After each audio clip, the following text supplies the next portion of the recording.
नमस्कार, मैं हूं नीलू। तो इजराइल ने जिस तरह से हमला किया ईरान पर, उसके बाद अब ईरान भी अपनी पूरी ताकत के साथ उसने इजराइल पर हमला किया है। बताया जा रहा है कई बैलिस्टिक मिसाइलें इस वक्त दागी गई है ईरान की तरफ से। कितना नुकसान इजराइल को हुआ है और देखिए स्थितियां अब यहां से धीरे धीरे भयानक होती चली जा रही है। बातचीत करने के लिए इस पर मयंक मेरे साथ जुड़े हुए हैं।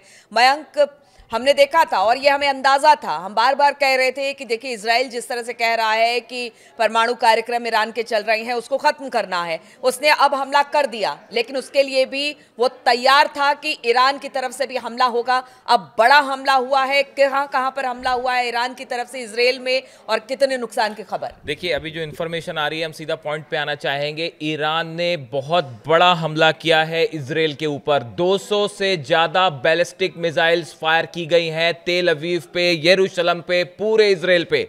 देखिए, हम आपको फिर बता रहे हैं, कल हमने इस बात का अंदेशा जताया था, हमने अपने वीडियो में बताया था कि 24 घंटे के अंदर ईरान बड़ा बदला लेगा और बिल्कुल वैसे ही हुआ है। 200 से ज्यादा बैलिस्टिक मिसाइल्स इजराइल के ऊपर फायर की गई हैं। तेल अवीव में धमाके हुए हैं, जेरूशलेम में धमाके हुए हैं, हाइफा को निशाना बनाया गया है, नेवातिम को निशाना बनाया गया है। देखिए, ये वो सब इलाके हैं जो इजराइल के मिलिट्री बेसिस हैं। मेनली जो एयरपोर्ट्स हैं उनको निशाना बनाया गया है, जो मिलिट्री बेस हैं उनको निशाना बनाया गया है। और ईरान की तरफ से जो बात सामने आई है, ईरान ने यह कहा है कि इजराइल ने ईरान पर हमला करने के लिए जिन बेसिस का इस्तेमाल किया था उन सबको हमने टारगेट किया है। और जो खबरें आई हैं ईरान की तरफ से, जो ईरान का दावा है कि सैटेलाइट इमेजिनरी से जो तस्वीरें मिली हैं उसके मुताबिक ईरान ने कहा है कि हमारी कई मिसाइल्स जो हैं वो बिल्कुल सटीक निशाने पे गिरी हैं। और तस्वीरें भी देखिए आना शुरू हो गई हैं जिसमें हम देख पा रहे हैं कि एक तो आयरन डोम जो सिस्टम है, डिफेंस सिस्टम, और बताया जा रहा है इजराइल के करीब 200 ठिकानों को टारगेट किया गया करीब है। 200 से ज्यादा बैलिस्टिक मिसाइल फायर हैं जो बताया जा रहा है। तो नेचुरल सी बात है कि 200 ठिकाने जो है वो टारगेट पे थे।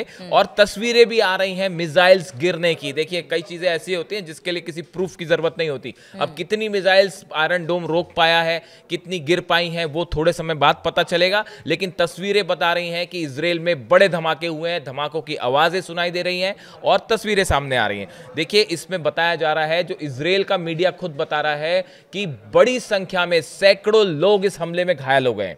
देखिए, अभी हम एग्जैक्ट नंबर नहीं बता रहे हैं क्योंकि जब भी वॉर की आप कवरिंग करते हैं तो हम कोई गलत नंबर आपको नहीं बता सकते। हम पूरी जिम्मेदारी के साथ जब हमारे पास नंबर्स आएंगे तभी हम आपको नंबर बताएंगे। लेकिन जो इजराइल का मीडिया दावा कर रहा है, कह रहा है बड़ी संख्या में इजराइल में लोग घायल हुए हैं और बड़ी संख्या में कैजुअल्टी भी हुई है, लोगों की मौत हुई है। देखिए, इजराइल के जो डिफेंस मिनिस्टर हैं कार्ड्स, उन्होंने कहा है कि ईरान ने हमारी नागरिक आबादी को निशाना बनाया है। देखिए, उनका कहना ऐसा है कि ईरान की तरफ से जो बैलिस्टिक मिसाइल्स आई हैं वो इजराइल के रिहायशी इलाकों में, बिल्डिंग्स में गिरी हैं। तेल अवीव में बड़ा नुकसान हुआ है, यरूशलेम में बड़ा नुकसान हुआ है, नेवातिम और हाइफा में बड़ा नुकसान हुआ है और बड़ी संख्या में लोग घायल हुए हैं। तो जो डिफेंस मिनिस्टर हैं कार्ड्स, उनका कहना है कि हम इसका जवाब देंगे।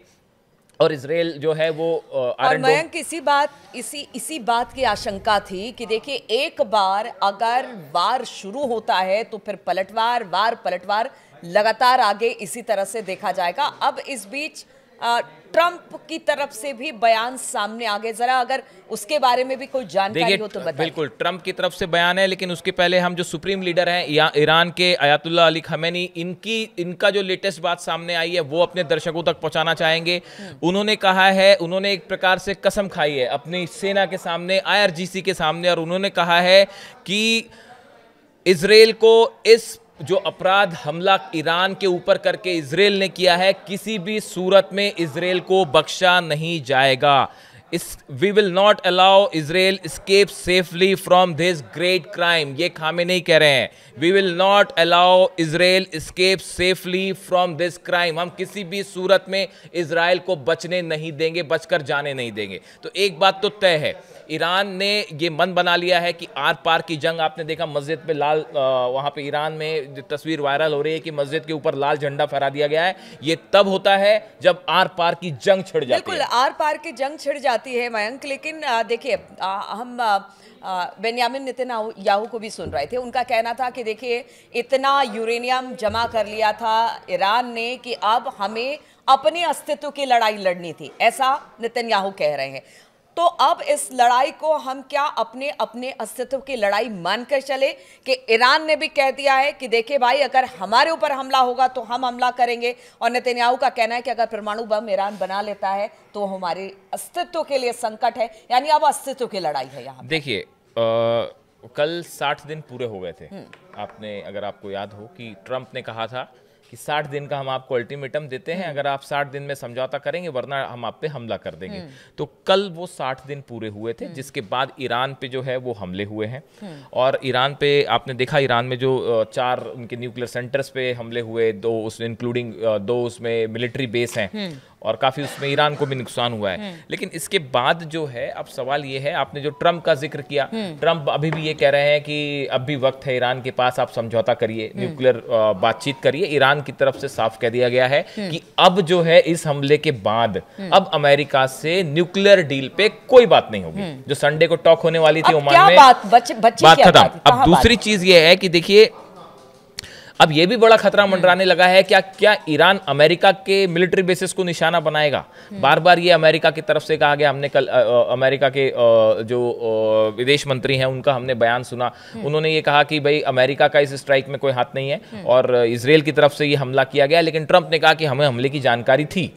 अब देखिए, जो मिसाइल्स ईरान की तरफ से फायर हो रही हैं, इसे काउंटर करने में अमेरिका का डिफेंस सिस्टम भी इजराइल की मदद कर रहा है, जो कि उनके वॉरशिप्स के ऊपर तैनात है, या उनके फाइटर प्लेन्स के जरिए जो है, जो मिलिट्री बेसेस हैं आसपास जॉर्डन में या आसपास के इलाकों में, वहां से ईरान की मिसाइलों को रोकने का काम जो है अमेरिका भी कर रहा है इजराइल के साथ मिलके। लेकिन उसके बावजूद आप देखिए, आयरन डोम लगा हुआ है, थार्ड लगा हुआ है, अमेरिका जो है वो मिसाइल्स रोकने की कोशिश कर रहा है। उसके बाद भी जो तस्वीरें सामने आ रही हैं वो तो खुद बता रही हैं कि इजराइल में अब जो हमला हुआ है, जिस तरह से पिछली बार की जो तस्वीरें थी आपको याद होगा, पूरे इजराइल के आसमान में सिर्फ आग दिखाई दे रही है, धुआं दिखाई दे रहा है। तेल अवीव में तो कई जगहों पर इतनी जबरदस्त फायर लगी हुई है, आग लगी हुई है, जिसे कंट्रोल करने के लिए जो है वो सैकड़ों फायर कर्मी जो है वो जुटे हुए हैं। अब देखिए, इसी बीच एक बहुत बड़ा मुद्दा है, बहुत अहम सवाल, जो हमला नातांज न्यूक्लियर सेंटर पर हुआ, क्या उससे ईरान में रेडिएशन हुआ है? ये एक बहुत बड़ा मुद्दा था जिसको लेके रूस सबसे ज्यादा चिंतित है। अगर ईरान में रेडिएशन होता है तो आप ये मानिए पूरे मिडिल ईस्ट पे भयंकर खतरा मंडरा रहा है। वो रेडिएशन कोई ऐसी चीज नहीं है कि जो ईरान तक सीमित रहेगी और रेडिएशन ईरान के बॉर्डर पे आके रुक जाएगी और वो इजराइल नहीं पहुंचेगी। तो वो जो है वो तो खामियाजा सबको बहुत बड़ा होगा। देखिए, जो IAEA के प्रमुख हैं राफेल ग्रोसी, इन्होंने बताया है कि इजराइल के हमले में ईरान की प्रमुख परमाणु साइट नातांज का ऊपरी हिस्सा पूरी तरह तबाह हो गया है। इस हमले में पूरे बिजली के ढांचे और इमरजेंसी जनरेटर को भी नष्ट कर दिया गया है। साथ ही उस हिस्से को भी नुकसान हुआ है जहां 60% तक एनरिच्ड यूरेनियम का प्रोसेस चल रहा था।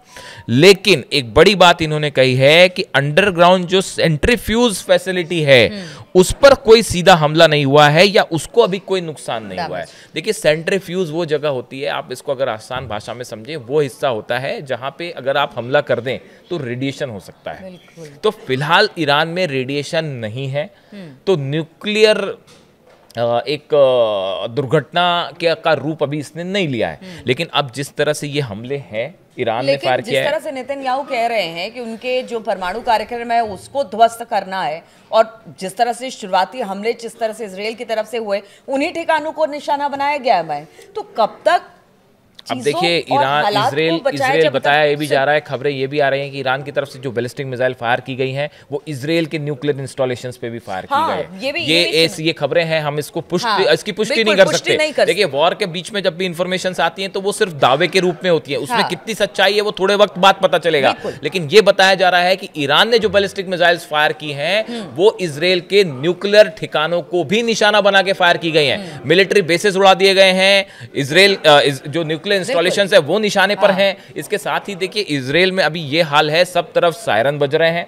हॉस्पिटल्स जो है उनको अंडरग्राउंड कर दिया गया है अलर्ट रहने के लिए। हॉस्पिटल्स में लगातार पेशेंट्स जो हैं वो भागे, इलाज चल रहा है। सुपरमार्केट्स जो हैं वहां से खाने पीने का सामान खत्म हो गया है। स्थिति अब यहाँ से ये एक मिडिल ईस्ट का के लिए बड़ा वॉर छिड़ चुका है। जैसे इराक युद्ध था, अफगानिस्तान युद्ध था, हम बार बार कह रहे थे कि यही होगा।